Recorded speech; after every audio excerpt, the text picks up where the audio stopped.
Hi everybody, I'm Michaela Hunt with Newslink for NowDecatur.com, and we are here with Dr. Jeff Ulis, an ENT at Decatur Memorial Hospital, to talk about those pesky ear infections that really bug us, especially during the colder months. So thank you for talking with us today. Pleasure.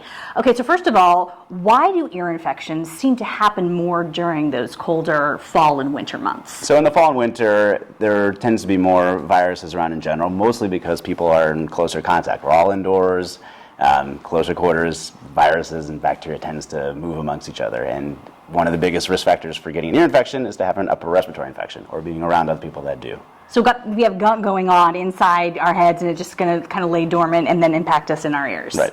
Now, kids in daycare too, I mean, I feel like when my kids are in daycare, they maybe are a little more prevalent to some of these things. Right. So being in daycare is one of the biggest risk factors for getting ear infections for that reason, because you're around a lot more kids, there's a lot more germs passing around, and they're much more predisposed to ear infections in general. What else environmentally inside our homes might impact ear infections? So probably one of the biggest ones is smoke exposure. So if you're in a home with smoking, one of the best ways you can keep your kids healthy is to separate your kids from that smoke exposure if you can't quit yourself. Any other prevention measures that you can think of to share with our audience? Right. So in lieu of, in line with the exposure in daycares, one of the best things we can do is to vaccinate our kids. So in particular, the Pneumovax vaccine and the yearly flu vaccine are both helpful in preventing ear infections in kids. Are there any early signs of ear infections beyond the high fever that we sometimes see, or the kids pulling and tugging at their ears? Right. So it can be a little tricky in the little ones. They can't tell you exactly what's going on with them, but you want to look for just general fussiness, that when they seem uncomfortable when they're lying down, poor sleeping at night,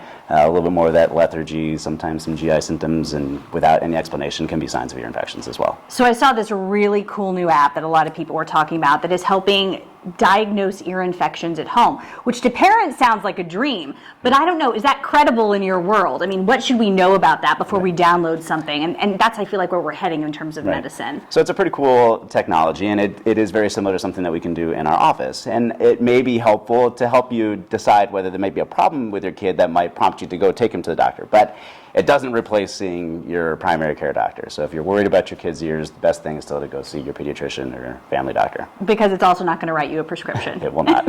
All right, Dr. Ulis, thank you so much. And for more information, just go to NowDecatur.com.